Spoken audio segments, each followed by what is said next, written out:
We're going to go ahead and get started. So just as a note, we are recording this session so that others who are not able to attend today will be able to view it in future times.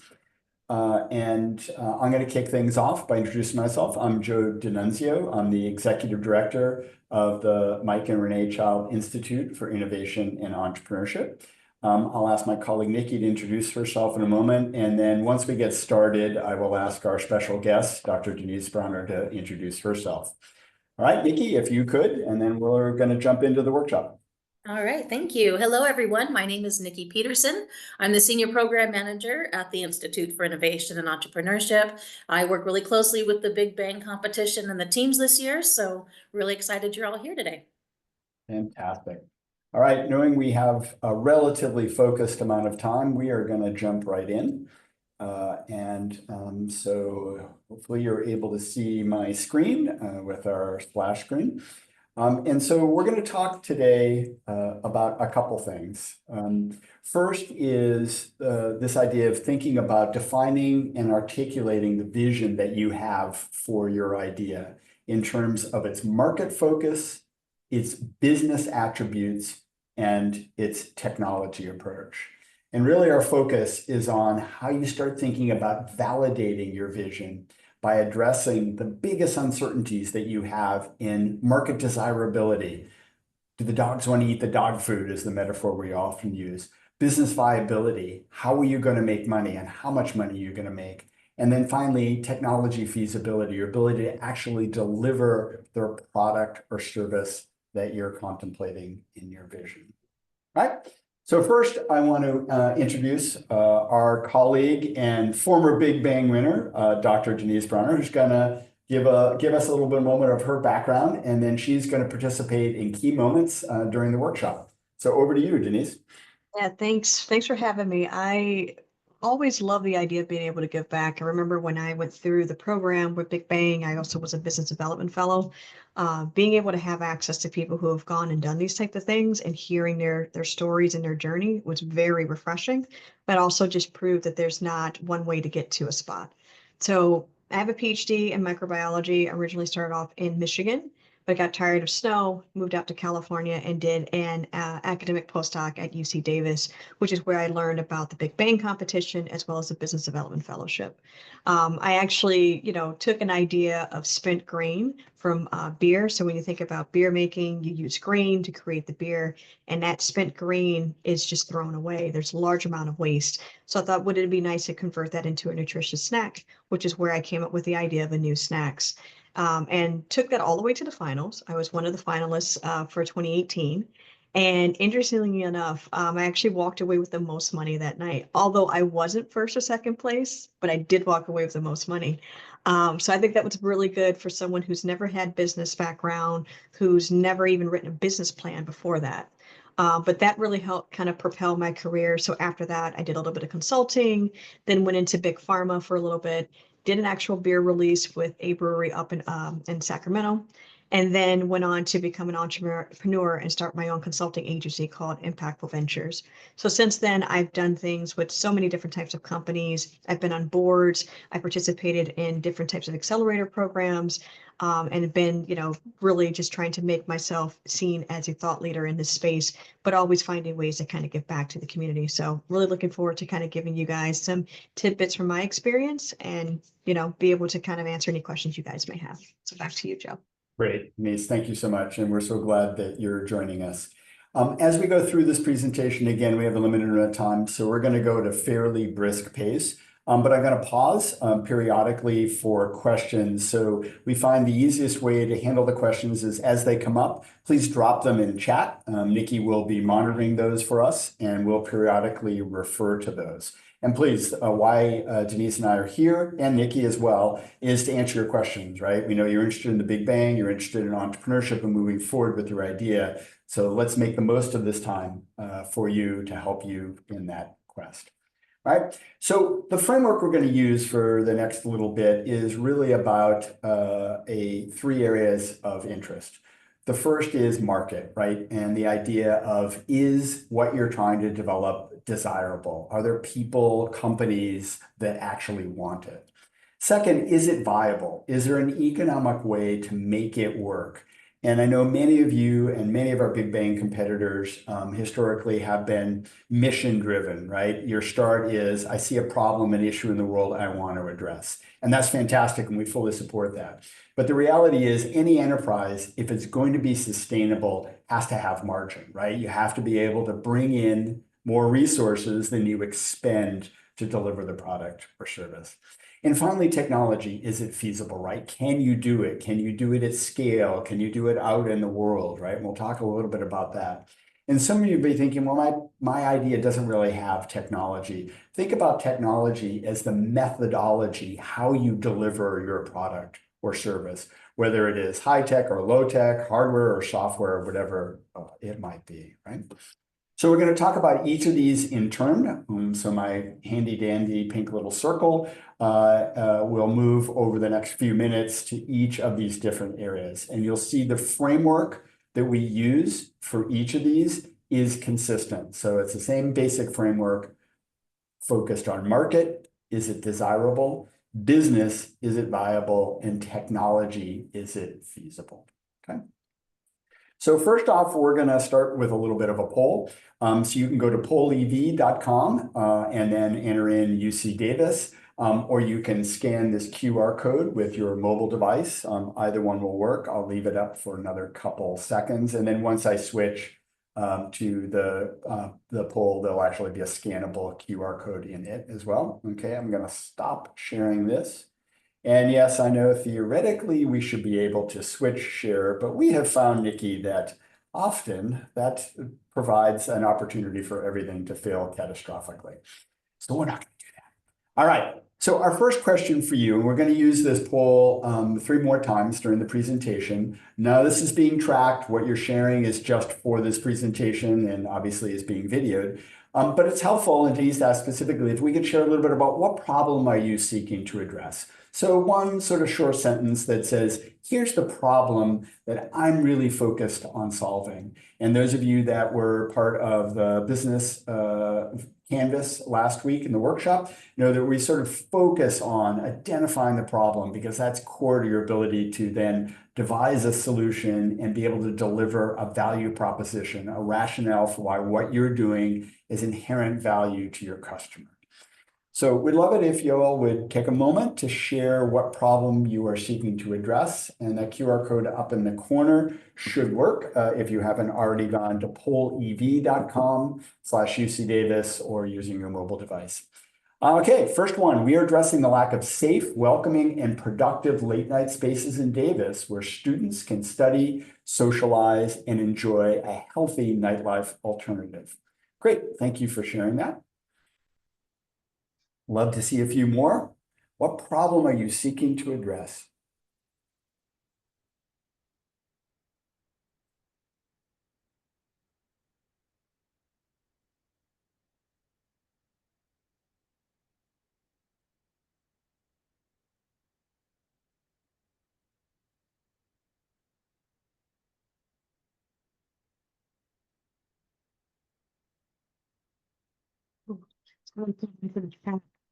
It's okay. We're addressing synthetic pesticide-dominated crop protection market. Great. Thank you for sharing that. Give you all another minute or two.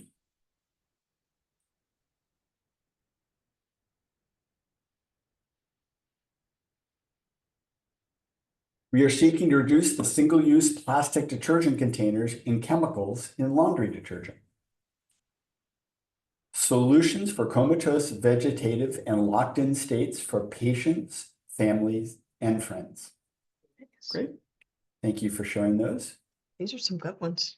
Yeah, we'll wait another moment or two. What problem are you seeking to address? I have to say, I love that they all kept it very short and to the point. Absolutely.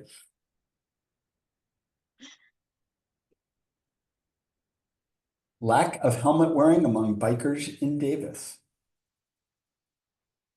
Thank you for sharing that. These are all great. One more moment. Another one said, we're addressing trying to connect marketing goals with integrated social media analytics. Thank you. Thank you for sharing that. Fantastic. Social media analytics are really starting to take off now, most definitely. Absolutely. Okay. The lack of training opportunities for women to pursue careers in water sciences in my country. Fantastic. Thank you. Thank you all for sharing these. And as I said, you can keep your browser or device open on Poll Everywhere. We're going to do a couple more over the course of the next few minutes. And so I am going to stop sharing that and go back to sharing our presentation.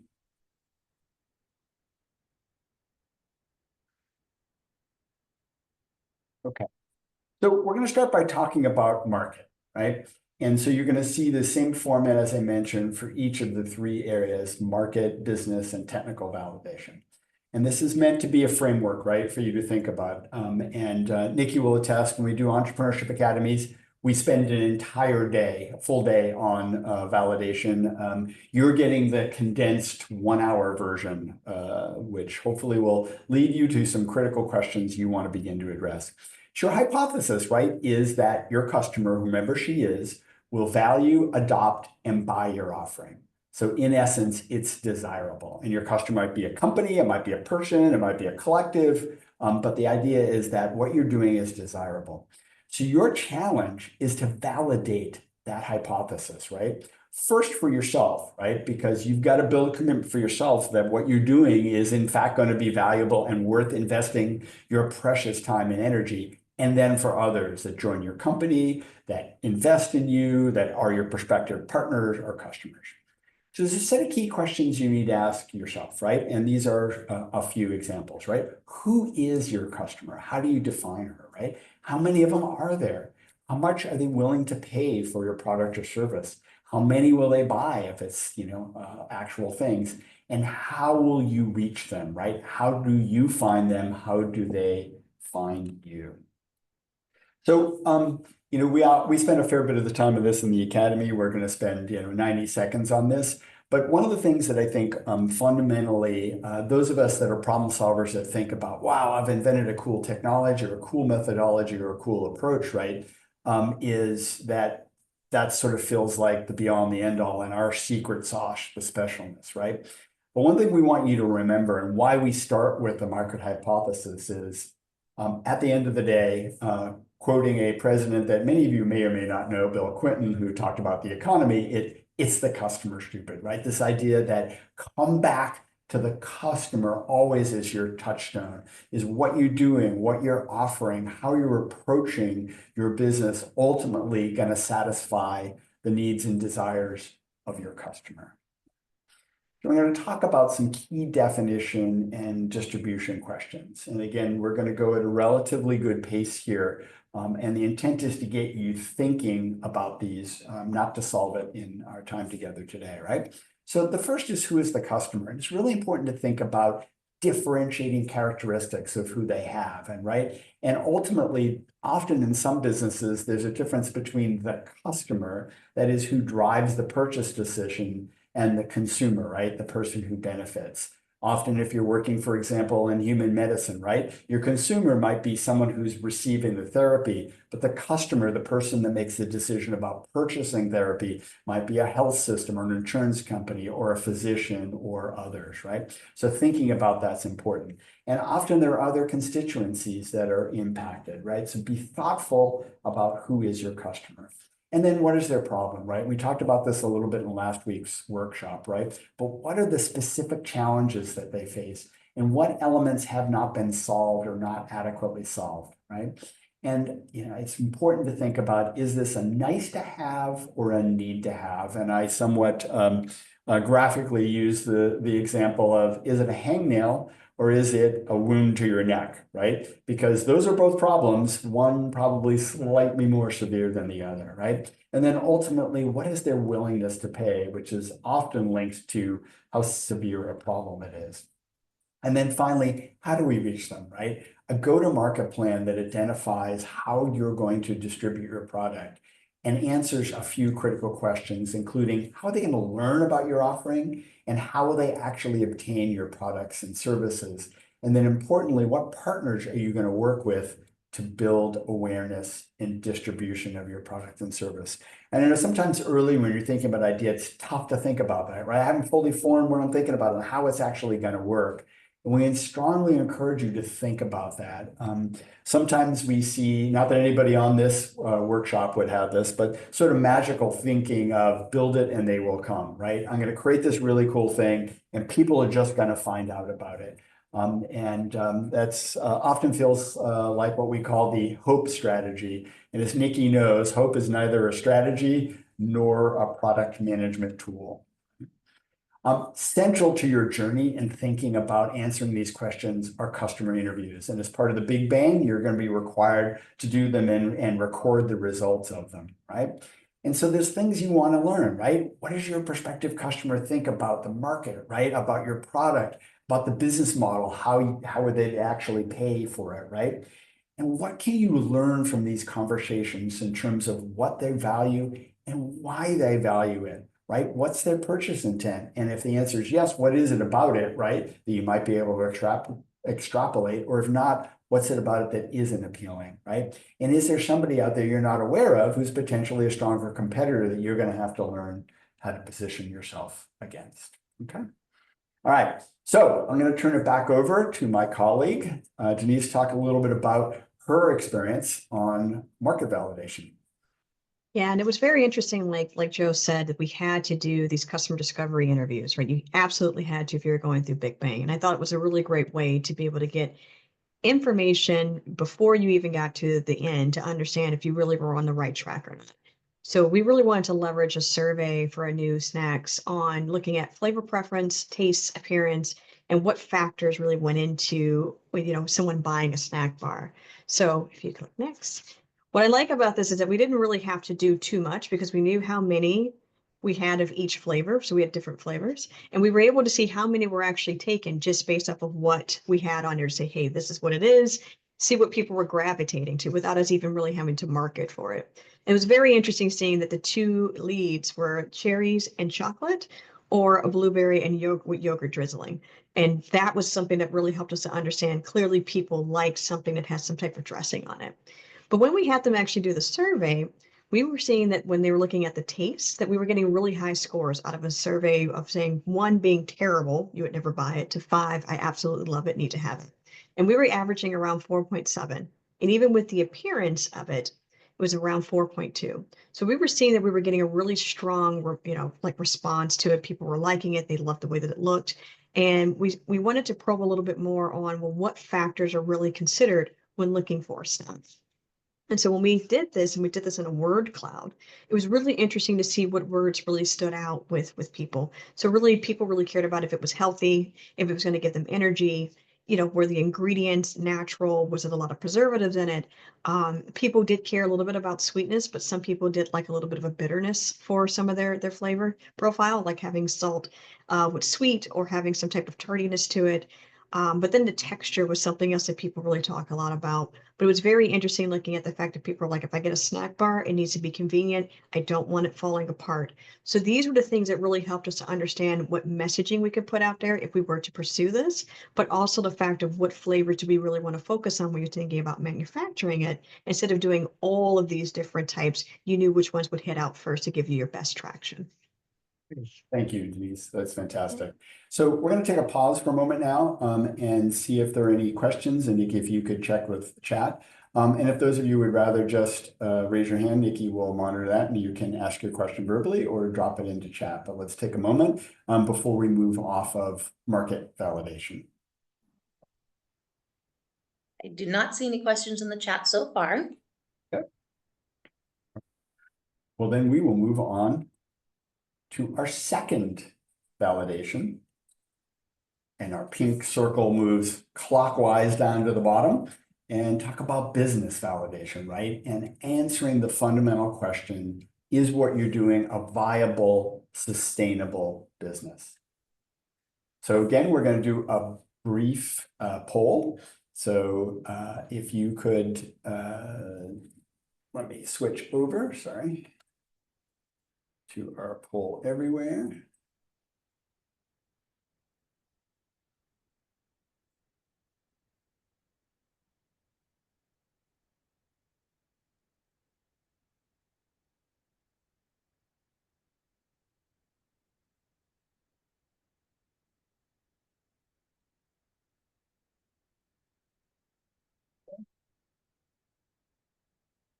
All right.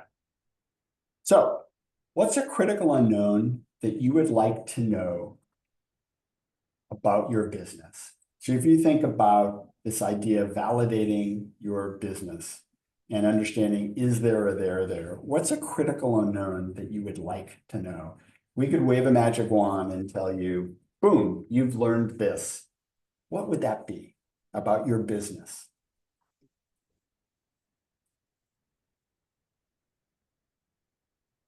And again, pollev.com/UC Davis on the browser, or you should be able to scan the top right there with your mobile device. I'm going to do it myself. I've never actually done this before.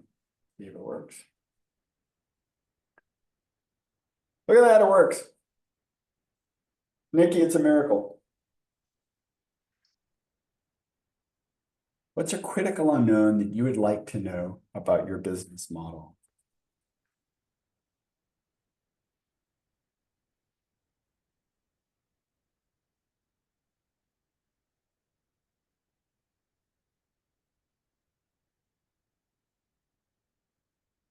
I have one in the chat, pricing options.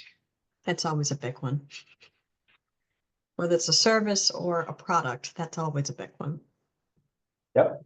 Thank you for that, Denise. How will customers learn about my product? Yeah, that go-to-market strategy is a big one. It's another one. You could have a whole topic on that. Like, what are the different channels that you can go for that?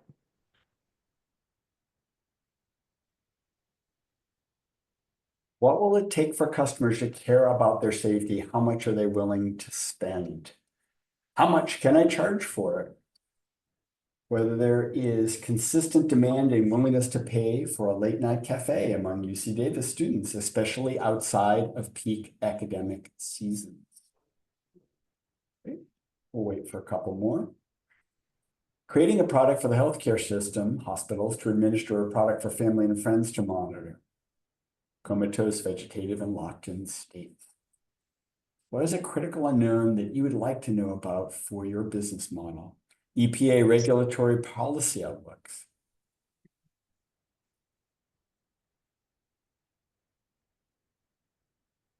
How can I figure out what is a reasonable price to charge for my product? Great. Wait another moment or two.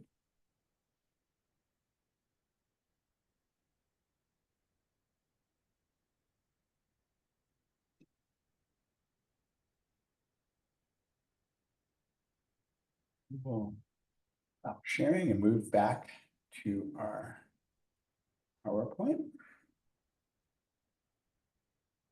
So this is going to look familiar. Similar framework around hypothesis and key questions as we had for market. Well, this is about business, right? And your hypothesis about your business at its simplest level, right, is it's achievable, it's profitable, meaning you're going to be able to bring in more resources than you have to expend to deliver it, and scalable. And I'm going to pause on the scalable one right now, because in general, when we think about sort of venture-backed businesses, right, business where someone's going to make a financial investment in it, we often think about scalability, right, because that's how you ultimately create critical mass and significant economic return. We work with a lot of folks in the Big Bang and in other venues, at the Institute who are interested in building family businesses, right, and scalability may or may not be a critical factor. So we include it here because traditionally when you think about building a business, you think about scaling it right to reach more and more customers. But that can vary depending on what your ultimate objectives are for your business. Right. So those achievability, profitability, and for some of you, scalability is really boils down to it's viable. That's your hypothesis, right? So again, like with market validation, your challenge, validate that business hypothesis first for yourself So you can believe it's worth investing my time and energy and my reputation in building this, and then ultimately for others, right? And you've previewed a number of these questions, right? How will you make money? How much will you make? How much will it cost? Meaning, what investment in resources do you need to ultimately be able to have a business that can actually charge customers, right?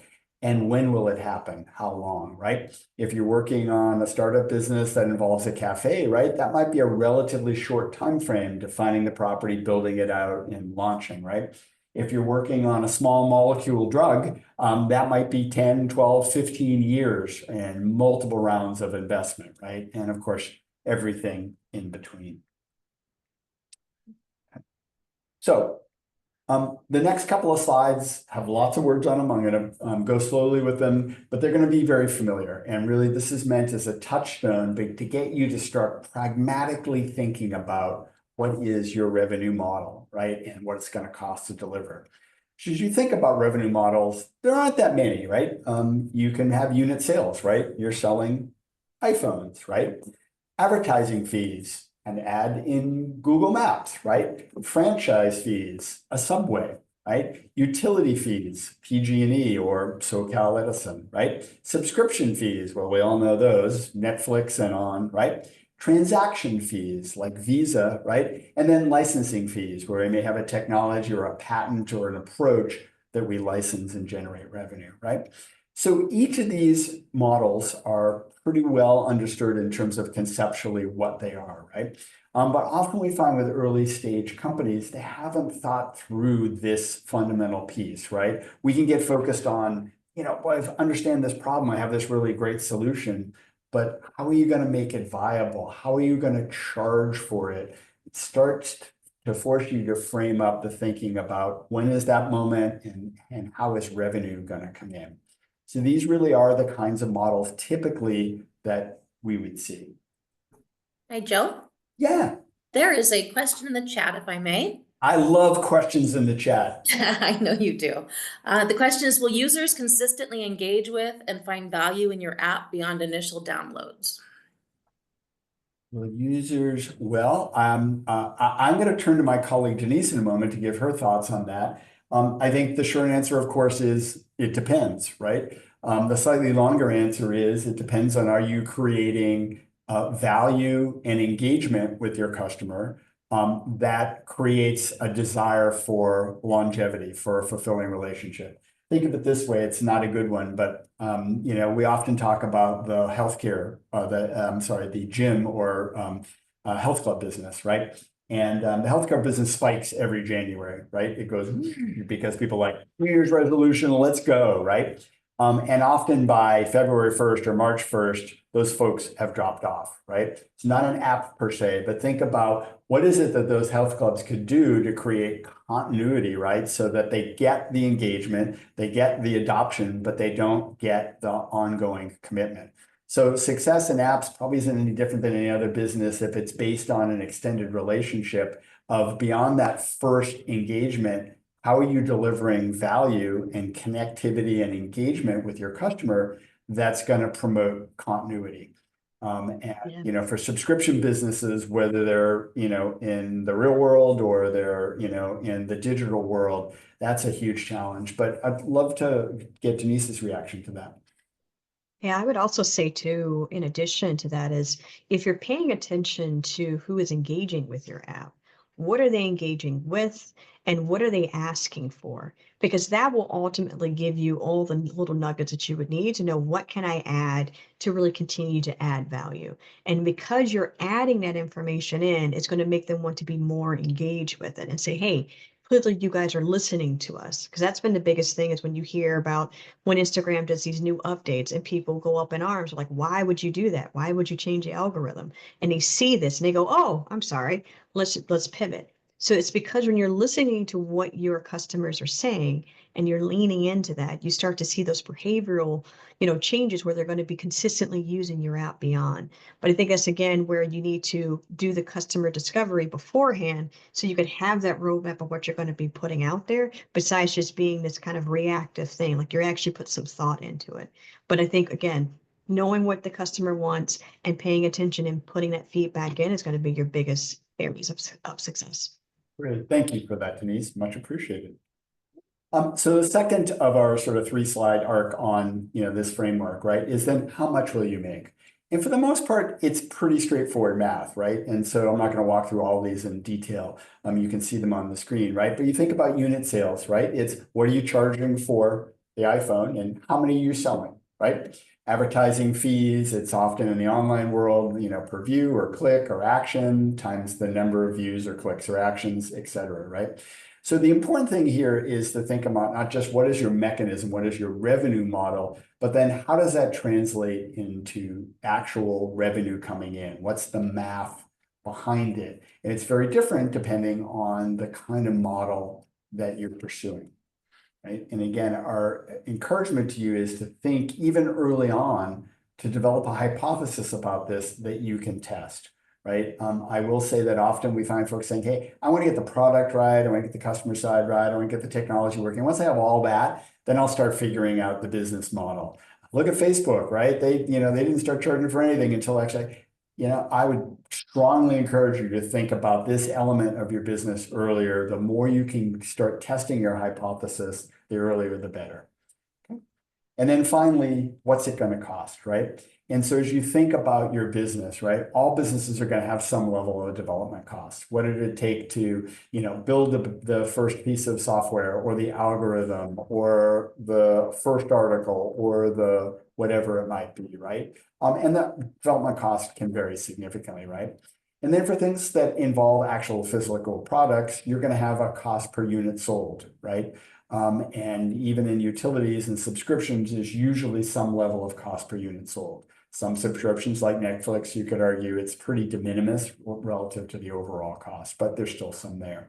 And then typically you're going to have cost of operations for everything, but the cost of operations for a product-oriented business that's distributed through wholesalers and retailers is very different than the cost structure for a subscription business, or even more so in a licensing business where you have intellectual property that you're licensing to other companies. There's still some cost of operating that kind of business, but dramatically different. So again, the important thing is start thinking about this, right? How much is it going to cost to actually deliver your product and service? What it costs to develop it? If there's some sort of unit product, what it takes, what your costs are for that individual unit. And then what does it cost to actually operate the business? All right. So we spend the better part of 2+ hours on this, Nikki, in the Entrepreneurship Academy. We're going to spend 90 seconds on it here in our workshop. But again, the idea is for you to start thinking about this, right? So we strongly encourage Big Bang teams and all of our early stage teams to start developing a sort of $5 test of what your business model is. And it starts with a clear vision. What is that model that you're thinking of? A way to identify and test those, whether it's with customers, experts who know your market, potential distribution partners, right? And then learn, adjust, and repeat. A common theme through all of our workshops is the importance of collaboration and iteration, right? Find folks who can give you feedback, take that feedback and iterate it, right? And we focus on using a 3x5 model. And that is to try to identify what are the 3 most important drivers of revenue? What are the 3 things that are going to most impact your ability to generate revenue, right? Often it's customers, cost per unit, right? And and a third factor, right? That's really impacting your ability to define revenue. And then how are these going to change over a 5-year period? And when you're early in your development, right, it's hard to I don't even know what I'm going to do next week, much less 5 years from now. The importance is in the exercise and thinking about the logic about how growth is going to evolve, right? And when I have entrepreneurs present plans to me, I'm less worried about the exact numbers they show me in year 2, 3, 4, and 5, and the logic behind why is the price going to go up or down? Why is the cost going to go up or down of delivering the service? And be able to have a conversation about their thinking more than the exact numbers. So the 3x5 model, the 3 most important drivers, applies to the revenue. What are the 3 most important drivers of revenue? And cost, the things that affect your ability to deliver your business. That's not ultimately going to be sufficient for you to build out a full business model. But if you can do this you have a tool that then enables you to get into that virtuous think, do cycle where you think, I think this is what it looks like. Could you give me some feedback? Talk to a customer, talk to a distributor, and be able to get some reasonable feedback as you move towards building a more comprehensive business model. Okay, so let me stop and see if there are any questions here. Actually, you know what? I'm going to wait. Let's let Denise go first and talk about her experience, and then we'll take questions. Apologies. So, Denise, I'm turning it back over to Of you. course. Yeah, I think the biggest thing with me when I was thinking about this with the new snacks is I'm going into a market that's heavily saturated. Some of the things that you guys are talking about, that you guys are pursuing for this year, are in areas where there may not be a lot of players. So you're having to set the tone for what your cost is going to, like what it's going to cost, understanding what this is going to cost you for production, for selling. That's going to be a little bit of a different game versus if you're going into a market that's heavily saturated. And we know when you go into a grocery store and you go down the snack aisle, you see all of these snacks. And where it's placed is also a big deal. But the range for paying for an individual snack is from $1.50 to up to $4. And so it's very interesting seeing what that range was going to be. And when we were doing our customer survey, if you click next, Joe, we also asked this question to people to understand what were you willing to pay? And it was very interesting seeing very easily that there were some people who were willing to pay on a higher end and some who were gravitating towards the more cheaper options. But we found that little sweet spot right in the middle. But what we found very interesting is when we actually start to probe a little bit more on these different areas, if you click next, you can see that individuals who were paying or wanted to pay for it on the lower end were saying, listen, I know it's not nutritional, but it's cheap, it's quick, right? I know it might be high in sugar, it may be high in preservatives, but I'm looking for something that's very quick and cheap. But if you look at the other group, if you click next, that was in the higher price range, there was this assumption or perception that they were really having it where they were looking at this as more nutritional. But the problem with this was that sometimes because there was no preservatives or they weren't using, like honey or sugar to kind of maintain the integrity of the snack, that it would fall apart too easily. Or that sometimes, depending on the protein content, you had to have this thing refrigerated. So it actually was great. I've increased my nutrition, but I'm having this added, pain point of I have to deal with all the mess or the, having a refrigerator for this. So what we found was that Goldilocks zone for us where we were able to not only know what the price would be, but we had some characteristics from each of these areas where we were giving them the ability to have something portable, but we weren't pushing too hard on preservatives or those high sugars. We were really trying to do more of a nutritious snack. So we were able to say if we wanted to, we could go higher, but really why not? Why price ourselves out? Let's go in an area where we know people would actually buy without having a second guess. But that was just looking at the customer's willingness to pay. When we looked into production costs, and if you go to the next slide, this is where you start to look at what does it actually mean to make a bar. So we have to look at ingredients, packaging, manufacturing, and then distribution. But when you think about a snack, ingredients are the biggest price point for you. And it's amazing how much, fruit, the grain, and all the things that you're putting in there, the chocolate, the yogurt will cost you. And so you have to really think about, well, what am I going to price this at so that I can actually make some money? But when we started looking into this as far as, what would work for us in pricing, a new snacks, spent grain was our biggest ingredient. And that was something that I thought was very interesting because when you think about where we were getting this, if you go to the next, push next, we found that spent grain was actually considered to be a waste product, a byproduct during the beer making process. And many breweries in the US and even on a global scale were just throwing this away. Some were trying to give it to farms, but the vast majority are like, I have to pay money to have some other company pick this up and ship this off to a landfill. And many were like, look, if you can take this from me, I will give it to you for free. When you hear something like that as an opportunity, you have to jump on it because you're like, I finally have something here where it's a main part of my ingredient and I'm getting it for free. That means that my production costs are going to go way down. And I really started thinking about not only are we able to kind of reduce waste, but I'm building up really nice local or relationships with local businesses. So now I'm building up that relationship, and that word of mouth would start to travel throughout, the ecosystem. So it's really a way to kind of think about what is going to be the cost. Are there ways that you can partner with people to kind of reduce that, or find ways to scale so that you can get a reduction in manufacturing or packaging or distribution channels? Great. So let me pause here and see if we have questions or comments about business validation, about your business model, about the viability of your business.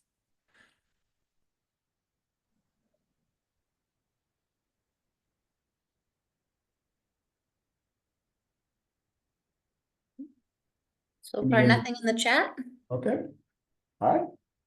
So we will move on then to our last validation category, technology. Is it feasible? Oh, pardon me, Joe. Oh, yeah, sure. A question just came through. Oh, yeah, please. So how long was the process of assessing costs and going about pricing? Ah, Yeah, Denise? so for mine, it was when I was going through the whole Big Bang process, which was over a couple of months, because they were pushing for us to do these surveys, we were able to actually do the assessing of costs pretty quickly. Because again, we were able to go to the grocery store, kind of look what was out there, whether you're doing single or doing a box of your bars.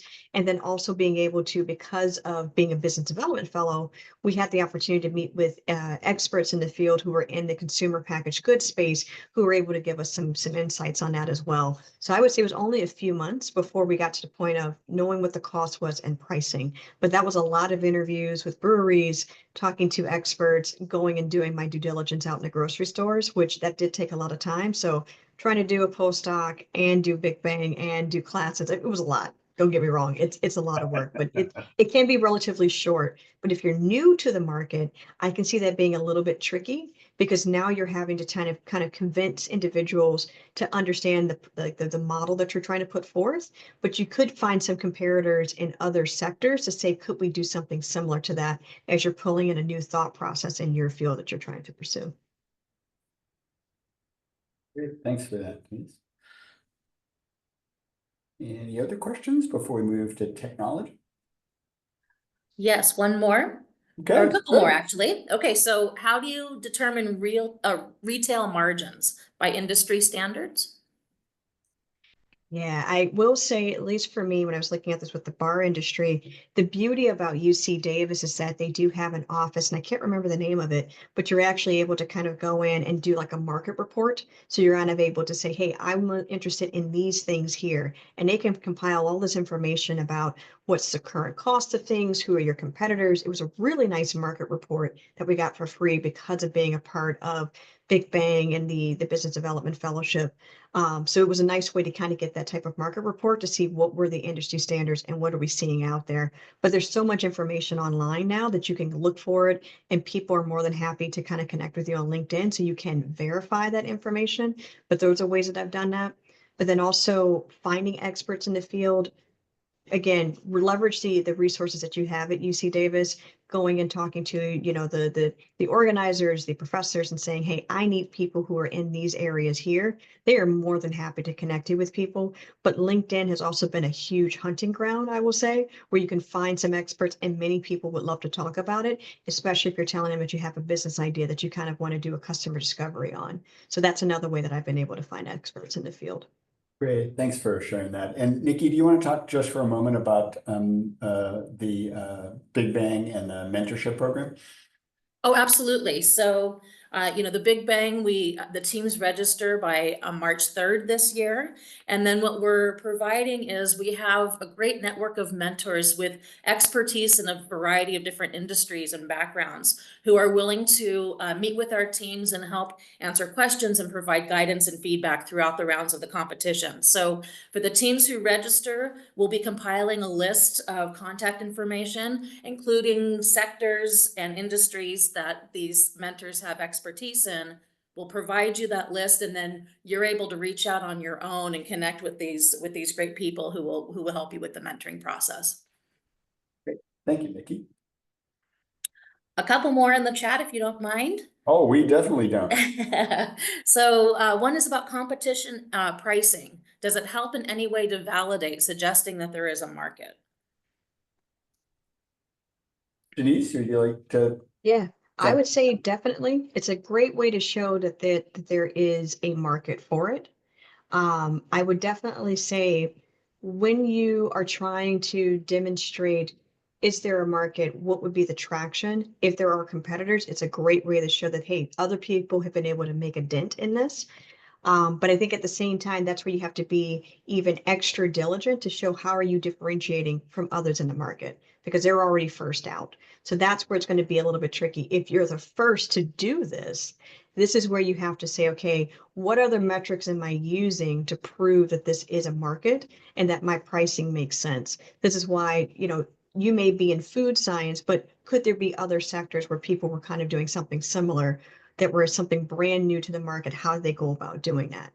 But this is also where talking to experts in the field to say, if this is a problem and I can address it, what are you willing to pay?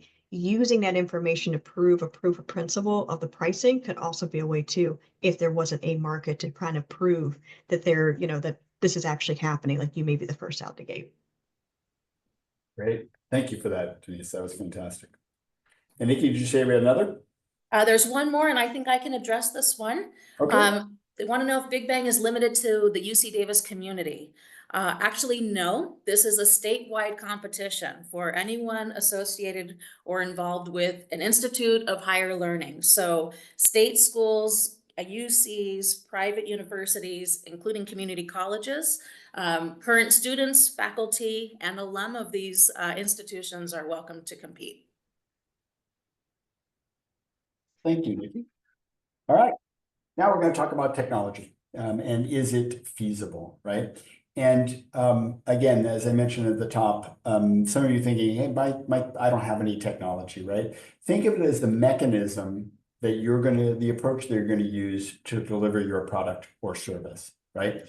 And some are more complex than others. Some have longer arcs and proof points and needs for proof of concepts and prototypes. But every business and service needs some level of approach and methodology to deliver it. So we're going to do one more poll. So I'll leave this up for a moment, and then I will stop showing this one and move over to this one. And here's our last question. So as you think about how you're going to deliver your product, right? Your technology, your approach, your methodology, what's a critical unknown that you would like to know right now, right? To reduce your uncertainty, to validate your idea about your technology or your product delivery. Give you a moment. Again, it's pollev.com/UC Davis, or you should be able to scan the QR code there to the right, and it should get you all set to respond.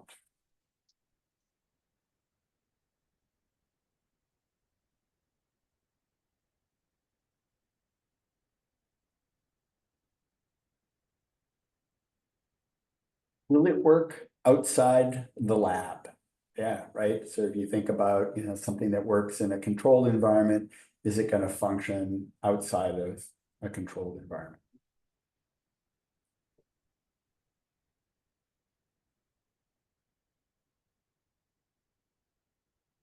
The critical unknown that you would like to know about your technology.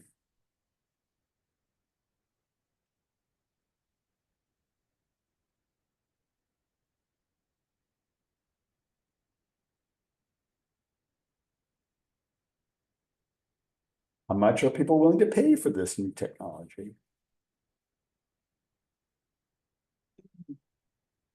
How to safely manage user money and transactions regarding an investment app designed for college students, beginners. Will it deliver what customers need? How competitive is our pricing?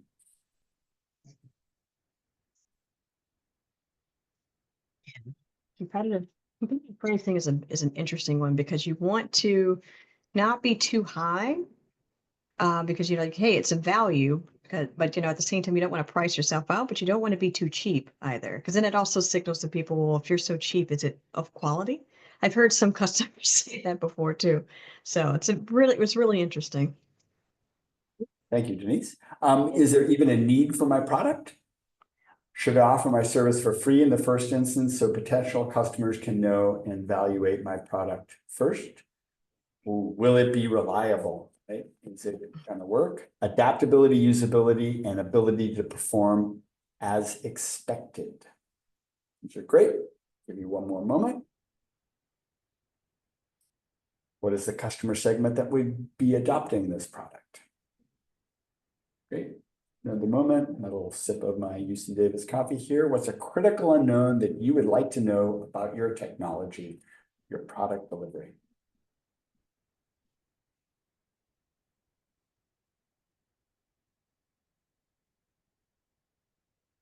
Great. Thank you for these. All right, we're going to switch back one more time. I know it's clunky, Nikki, but it's reliable. Right? All right, so framework should look super familiar by now, our third time's in, right? So we're going to think about our hypothesis and key questions as they relate to technology. So your fundamental hypothesis for your technology is that technology, however you're envisioning it, right, as it's currently defined, will work, can be scaled, and scaled is relative, right? Could be dozens or could be millions of customers, right? And is defensible, meaning that you'll be able to actually fend off other competitors. So we view that as feasibility of the technology, right? And so your challenge is first to prove it to yourself, right? And then to prove it to others, right? Prove it to yourself to build commitment and confidence, and then to others, to customers, to partners, to distribution mechanisms, right? As you think about technology, right, and key questions we think about, it's like sometimes it's as simple as what is it? Nikki will hopefully nod vigorously and agree with me. And often when we meet entrepreneurs and talking about, what it is, their product or service, they don't fully be able to articulate what their technology is. So explain what is it, right? And then of course, who is your audience? Will it work? And when will it work? Where are you on the arc? Are you at a proof of concept or are you a functioning one? We'll talk about TRL in a moment. Can it be scaled, right? Will it be cost effective, right? Is there a way to have a technology that does fantastic things, but is built of unobtainium or unaffordium, right? And then what barriers are you placing for competitors that enable you to feel confident that if you launch in the market, you're going to be defensible?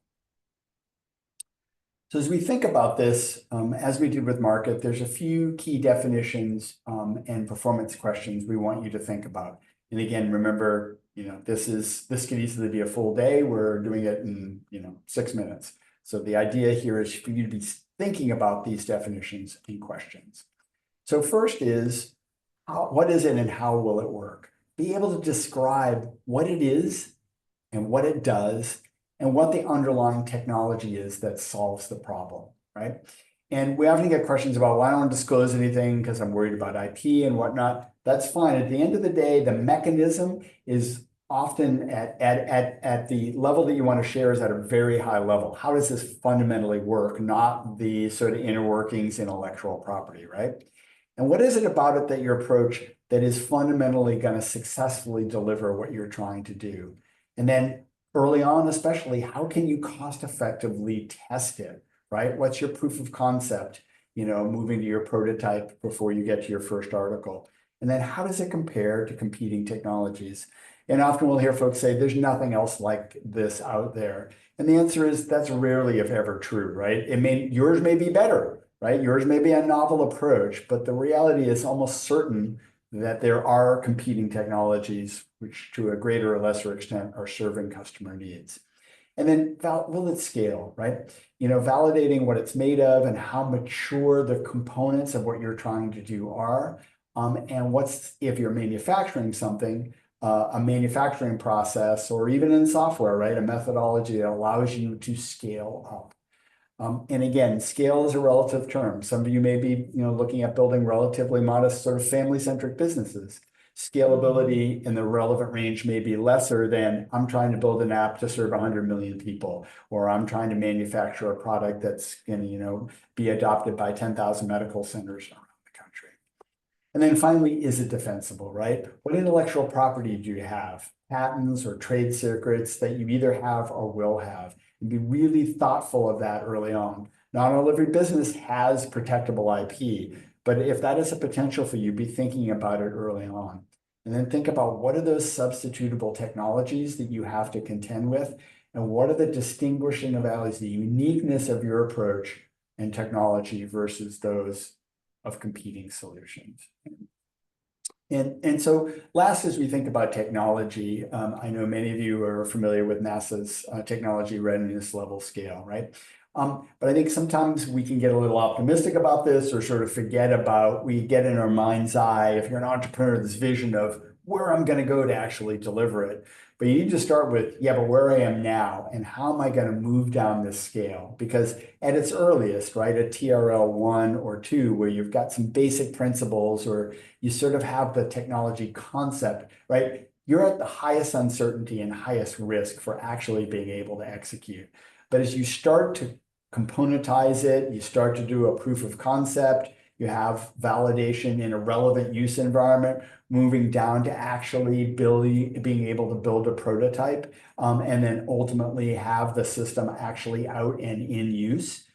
You reduce the risk associated with the technology and your ability for it to function, to deliver what it's supposed to function, and then, of course, deliver it in a cost-effective manner.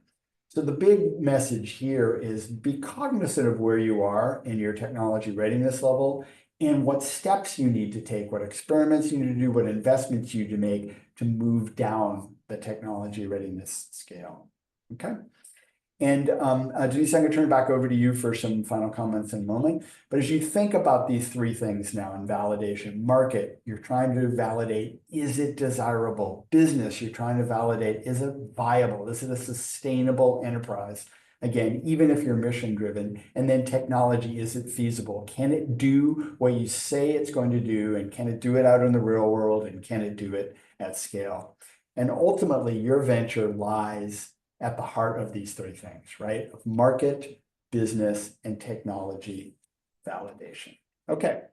So before I turn it over to Denise, just a call to action for you to think about, because we're right up on the top of the hour, and we can stay a little bit longer for Q&A.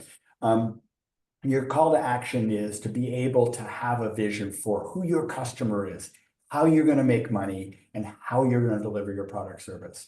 Whether you're competing in the big bang or not, if you're trying to move forward with your idea, you fundamentally have to be able to address these three areas and these three questions. And then how are you going to validate your vision? What are the biggest uncertainties in each of these areas? What actions are you going to take to test them? And then most importantly, who's going to help you? Who's been down this road before? Who have insights you don't have? Who have access to people or information that will benefit your ability to move forward to address these uncertainties and to validate your market, your business, and your technology. Okay, so I'm going to stop sharing. And before we take any final questions, or we can stay, I'd love to turn it back over to Denise for sort of her wrap-up thoughts. Yeah, I think overall the biggest thing for me is, with all the things that we said on the slide, I think the biggest takeaway is there's nothing wrong with tearing apart your idea. And the reason being is because you rather do it before you go out there and have it done on a public display. But it's okay if, as you're doing these customer discovery, interviews, and you're doing your due diligence and market reviews, that you're seeing some holes. And this is a great way for you to kind of make your idea, your technology, your product more defensible, right? Because now you've gone through and thought about all the different areas. But you don't want to get too lost in the weeds, because sometimes you get stuck in that rut of, I'm trying to figure out everything before you take off. But you want to at least make sure that the major holes are filled, or at least you have an answer for, and then you can push it out there. But there's nothing wrong if you need to pivot. Do not feel like you failed if you have to pivot, because that's what makes you a great entrepreneur, is the ability to identify where your shortcomings are, but then also to pivot properly as well. So that's my only thing I wanted to say. Great. And before we take questions, I want to again express my gratitude to Denise. Obviously, she's been an incredible, has had an incredible impact on the Institute as a fellow, as a Big Bang competitor, and over the years as a panelist in our career panels, and now as a sponsor of one of the categories in the Big Bang. And so it cannot possibly adequately express our gratitude for you being an ongoing and active member of our community, Denise. So thank you so much. Yeah, no problem. Thanks for having me back. All right, questions, y'all. Anybody and everything. It's an AMA moment. There's nothing that's off bounds. And yes, Nikki, Liverpool is going to win the Premier League this year. I'm not hearing anything else. So that is off bounds. Any questions about Liverpool this year? I don't want to hear it. That's awesome.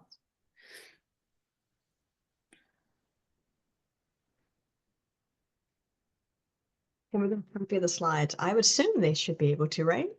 Yeah, we absolutely, Nikki, we'll share those. And we can put them in if they're not already in the Google Drive, and send that out to everybody who registered. Yes. Thank you for asking that. And Denise, you're okay with sharing yours? Oh, absolutely. And if anybody wants to reach out to me on LinkedIn, please do. That's great. This recording will also be posted to the workshop website, so it will be available for you to rewatch later on as also. All right. We will stay around for a little bit in case anybody has any final questions, but we appreciate your time and attention. For those of you competing in the Big Bang, let's go. Let's get going. And we'll be back with our next workshop next Wednesday, Nikki? That's correct. February 5th, if you can believe that or not. And it's all about telling your story and honing your pitch.